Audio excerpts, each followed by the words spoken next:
Happy Sunday. Let's continue our walk through 1 John, looking at 1 John chapter 3, verses 16 through 18. This is how we know what love is. Jesus Christ laid down his life for us, and we ought to lay down our lives for our brothers and sisters. If anyone has material possessions and sees a brother or sister in need, but has no pity on them, how can the love of God be in that person? Dear children, let us not love with words or speech, but with actions and in truth. As John continues to teach, he talks about what love is. He says, this is how we as Christians define love.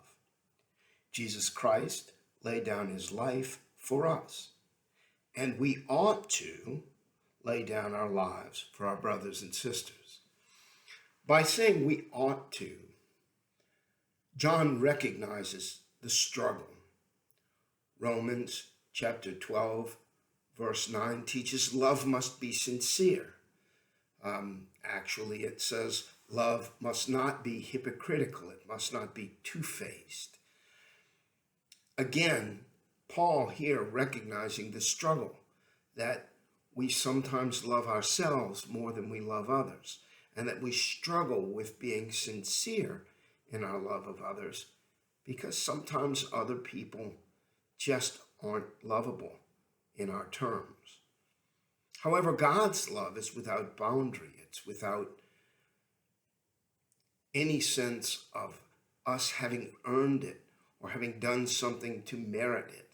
It is purely grace, purely mercy.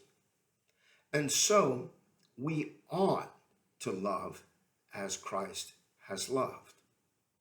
John takes it further to say that when we see a brother or a sister in need, if we don't respond to that need, then we're not demonstrating love.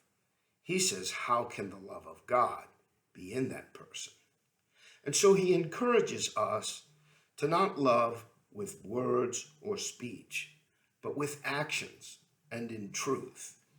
If we go back to John chapter 13, we see that Jesus begins the evening by washing the feet of his disciples. And when he has finished washing their feet, he puts on his clothes and returns to his place. He says, do you understand what I have done for you? And then he says, you call me teacher and Lord, and rightly so, for that is what I am. Now that I, your Lord and teacher, have washed your feet, you should wash one another's feet. I have set an example that you should do as I have done. Very truly I tell you, no servant is greater than his master, nor is a messenger greater than the one who sent him. Now that you know these things, you will be blessed if you do them.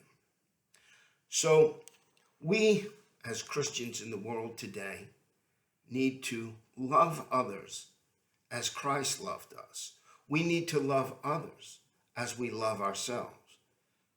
This week, I had a visitor from Kenya who was staying with me. And as I was going through some clothes that I thought might serve him well, I realized I don't want to give him the things that I don't love, the things that don't matter to me, the things that I'm tired of using. Instead, I want to give him the things that I love, the things that are the best of what I have. And so as I made offering to him of some clothing, some shoes, I gave him a pair of shoes that I had never worn, that were brand new, some that I really loved, not what was left over, not what I had worn, but that which was the best of what I had, loving him the way I love myself. This is our struggle, to love others as Christ has loved us. It's a discipline. Hebrews tells us there's no discipline which seems pleasant at the time, but rather painful. Later on, however, there is a harvest of righteousness for those trained by it. Let's push on and endeavor to make ourselves better ambassadors of the love of Christ, giving the best that we have. And in this way, prepare a place for ourselves in heaven, a reward, because Jesus says, I am coming and my reward is with me. Have a great Sunday.